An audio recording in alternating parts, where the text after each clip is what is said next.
Zo'n 400 mensen hebben je demonstreren in Ternat tegen de gaswinning onder de Waadzee. Er binnen een protte Frieske politici bij de demonstratie. Ik vind het eigenlijk heel jammer jullie hier allemaal vandaag te zien. Want als ze in Den Haag naar de mensen hadden geluisterd in plaats van naar de lobbyisten en naar de multinationals, dan hadden wij hier niet hoeven staan. Als het plan definitief goedkeurd wordt, dan kan er 60 kilometer noordelijk van Ternat vanaf 2023 gas worden. Het zou desastreus uitpakken voor de flora en fauna in het gebied. De dwarpsbewoners binnen er voel op tjin. Al water nevens deze Ternader in het verliene oorzoetocht. We hadden Rita had hier een boot over te zien.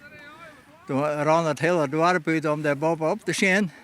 En nu met de ontwikkelingen in Grijsland hebben we eigenlijk een beetje de omgekeerde wereld. Hè? Nu zegt iedereen, ja, maar nou let weggebeuren. Een van de standpunten van de demonstratie is dat de omjouwing en de lokale politiek te min belutsen wordt bij het maken van de plannen. In uw handtekening op dat soort posters zetten, maar daar houdt het op. Ja, en nou, natuurlijk, we kunnen schijnswijzen niet zijn als lobbyclubs, we kunnen van alles doen. Maar ja, wat ik krijg vragen, hij je het idee dat hij hem harken wordt. De meesten hadden dat idee net. En dan word ik naar huis harken. Er binnen net alleen nog politici en Ternaders, ek grazers stiep je de actie.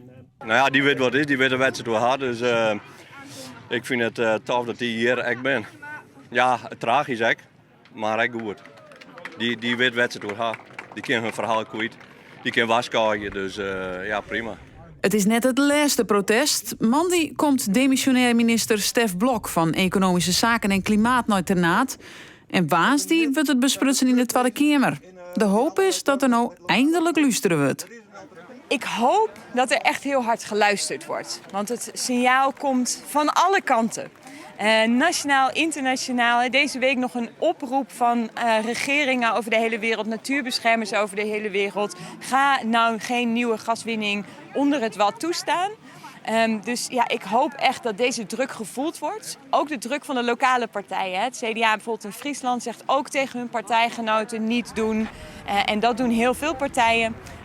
Ja, laten we het stoppen. Laten we dit niet doen.